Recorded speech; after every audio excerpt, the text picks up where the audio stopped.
Welcome back on the Good Morning Artesia radio show. And ahead of all the talk with all the politicians over the next few weeks, we thought we'd bring in somebody who's not a politician. Thank you. Pull that microphone a little bit closer to you, if you don't mind, sir.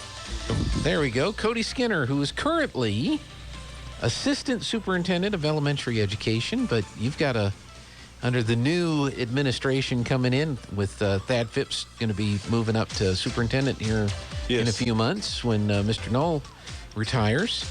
You have a new role coming, don't you? Yeah, I'm excited about that. Get to work on just construction projects around the district, and we've already started a few, and I'm getting to help out with that and kind of get my feet wet. We're getting ready to build a new wrestling facility on the west side of the red brick gym. Oh, really? And so I've been meeting with architects and engineers on that, and that's been a lot of fun. Okay. Don't forget to include the camera people and where we set up cameras and how we connect to everything. Right. So. Oh, we will. That'll be great. We're looking forward to that. Is that where are they going to practice there, or is that where they're actually going to hold? It'll just be the practice facility. It'll be practice. Okay. Yeah, and the main competition will be right in the middle of the red brick gym floor. Like it was for that. Correct. Yes. That other meet. You know, I don't know if I've talked to you since that event took place. I know you've been actively involved in trying to get the wrestling program going, along with a lot of other folks, of course. How excited were you when you saw that crowd turn out to watch that wrestling match with Roswell? Hey, it was great. I mean, a fantastic turnout, and I knew that was going to happen because the people in Artesia love sports, and they like to see their kids compete, and it was just great. Even the Roswell High coach was so impressed with it. He's, great turnout, and he was bragging to some other people that told me about it. He was really impressed with how Artesia turned out for that event, and it was a lot of fun. The crowd loved it. The kids had a great time, and so I think wrestling was definitely a sport that's going to stick around in Artesia.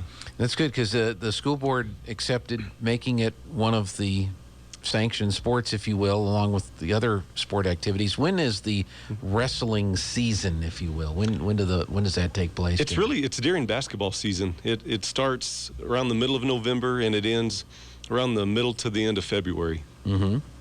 And how will we be in a district? There's not as many schools that have wrestling programs, so that's probably a little different than what people are used to with football or basketball or some of the other sports. Well, actually, the only schools our size in the state that don't have wrestling are Lovington and Portales. Okay. But every other school our size in the state has wrestling.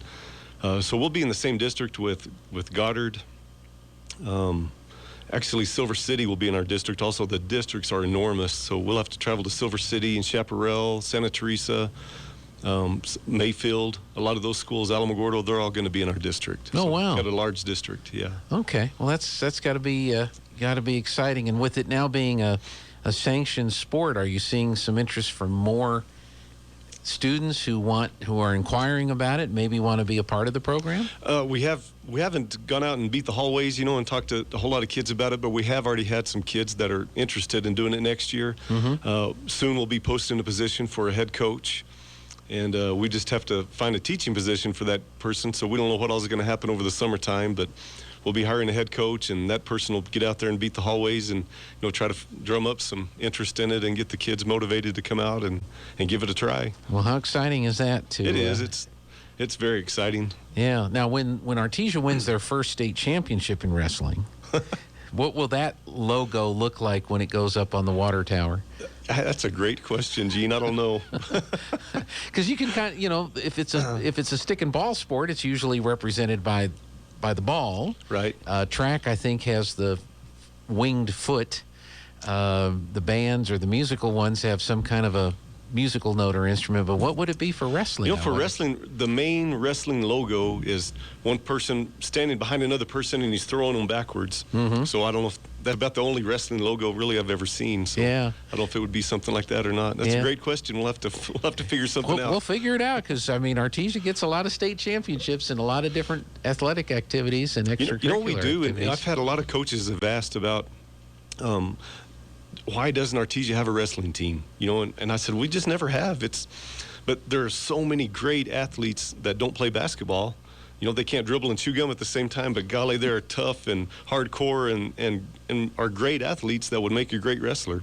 So I really think Artesia is going to have a fantastic program. Yeah, be very, very competitive with some of these other schools. We're going to have to learn more about it too, because we streamed the wrestling match, and of course, not having been around wrestling or known anything about how is it being scored, is there more than one official in all of New Mexico that can officiate wrestling matches? Yeah, it'll be interesting. There are several officials around the state that do it, and next year I will not be the head coach, so I'll be happy to sit with you guys and on air, and we can talk about it as the matches go on. I'd love to help out. I'm going to make a note of that, because we're going to need some help. Because that's what happened when we started doing some soccer games. At the time we started doing soccer, it was Jim Wilburn and doing the play-by-play. Well, he didn't know anything about soccer. Right. He and I would joke, it's a communist sport, and joke, that it was some kind of communist sport. And so we really needed to find somebody to help us out that knew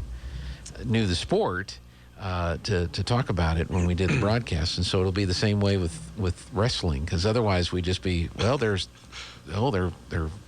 moving around the mat there, right.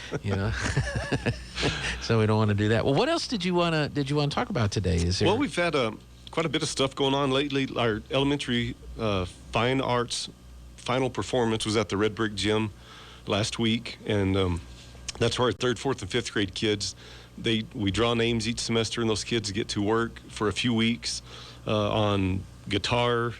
Let's see, there's guitar, drama, singing, dance, photography, and an art show.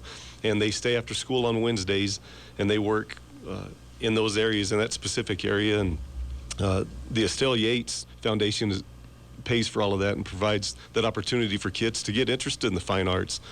And so we do that in the fall semester, and then we do it one time in the spring semester also, and just gives all the kids a taste of something different. And so we had that final performance the other night. It went great. The kids did a great job.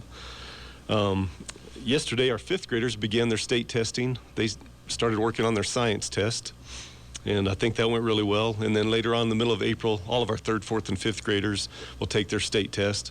And for our schools, that's kind of the elementary state championship. We want the kids to be able to perform to the best of their abilities, and I'm competitive enough that I always like to compare our scores with the other. When I was the principal at Hermosa Elementary, I wanted to see how I did against the other schools. Mm-hmm. And if, say, the kids at Central Elementary, if they scored better, well, let's go talk to those teachers and find out what they did in reading that made their kids so much better. And then we always compare ourselves to, the neighboring, the Eddy County rival and mm-hmm. Carlsbad schools and the Roswell schools. And we just like to look and compare ourselves, and if we're not doing as good in an area, let's go find out why, and let's get there. And we love it whenever schools call us and say, golly, you guys are great in this area, and your math, your science, your reading, what are you guys doing? And let's try to emulate that. Well, that's very interesting, because it's not like a sport, we win, you lose. It's how do we all improve across the board. Absolutely. Yeah, we want our kids to be, productive members of society whenever they leave here, and whether they go to work immediately, or they go to trade school, or they go to college, we just want our kids to be successful in every way, shape, and form. And that's just our goal. And if there's ways that we can improve, we're always looking to try to find a way to do that. Okay. So the competition's coming up here. The testing, as you say, is coming up here pretty quick. Yeah, and that's the way I've always looked at it as a principal. That's our state championship, and that's our time to show what we know, and so we're excited to get to do that every year. And we haven't had a chance to do that due to COVID, mm-hmm. The last 2 years. So this will be the first year we've had a chance to do that, and it'll also be able to show us some areas that we're weak in and where we need to improve, and what deficits we have due to the COVID pandemic. So it'll be good. We'll get some good data off of it and be able to continue pushing our kids forward. That's great. And I bet you mentioned COVID. I'm sure everybody's glad that the kids are back in school, and that's been going on this school year. Right. What are some of the things that you've seen and other teachers have seen that you're really trying to catch up on or bring back up to where they should be, based on some of the challenges that were faced during the COVID and the remote learning and all that took place? We see that math is lower than it has been. I think during COVID, kids still read. They were able to get on their laptops. Every kid had access to a laptop. and a Wi-Fi hotspot if they didn't have internet access. And so every kid was still able to get on the computer and still read. And so our reading scores haven't really dropped that much. Not like math. Math, the kids just seem to struggle. I mean, you don't learn math the way on a computer the way you would with a live teacher in front of you helping you and using manipulatives. And so I think that's where the kids are weak in, and that's an area that we're really focusing on this year and definitely next year also. Trying to get everybody back up to where they should be as far Yes. as the math skills are concerned. Well, that's good. Good luck with that. Thanks. So, do you have anything else on the list there? We've also got, our old administration building. We're kind of doing a little bit of painting and touch-up work on the inside of it. And we're going to have Permian Basin counseling and guidance services here. Okay. So, COVID created some trauma for a lot of people. And we're going to have 2 counselors that are coming down 2 days a week, and they're going to be able to work with students. This is just right now just for students. Eventually we're going to work it into staff also, but we want to get all these kids any kind of extra mental help that they need to be successful and to just have a better life. So we're really looking forward to these people coming down, and we're just about ready for them. Okay. And so that's something really good that's coming along. We're also remodeling the auditorium, the inside of the auditorium. We're working on that. Haven't started yet, but it's in the works. Mm-hmm. It's got all the original curtains and equipment from the 60s, and so it's getting new upgrade. Kind of like here. Very similar, yes. We're going to install some new lighting. In fact, some of the lighting in the auditorium were Volkswagen headlights. What? Yes.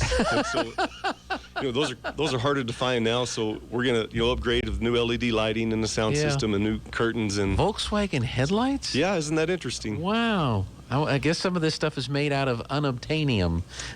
I guess so.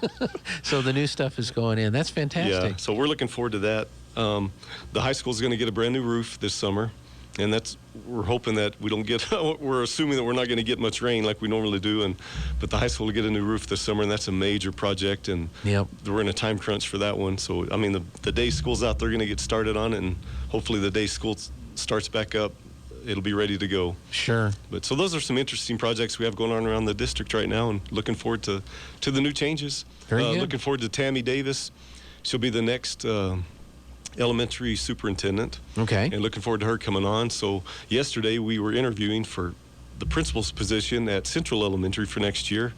And then we're also creating a new director of health and wellness at the schools. And so we're interviewing for that position today. We've got several applicants. So some good things are happening in the district. Looking forward to some good changes. Excellent, excellent. So, and congratulations on your new position coming up. And thank you. I'm sure you're looking forward to getting that rolling. I am. Yeah, it's been a lot of fun already. Good deal. Cody Skinner, currently Assistant Superintendent Elementary Education, but thanks for coming in and taking time with us. And you bet, I enjoyed it. Thank you. Yeah, we'll see and I'm going to take you up on your wrestling commentary there. All right, please do. We're gonna need you for that. So looking forward to it. Okay. All right, sounds great. Thank you, Gene. Thank you, and that's going to wrap up the 7 o'clock hour on the Good Morning Artesia Radio Show. This is KSVP Artesia. It's 8 o'clock.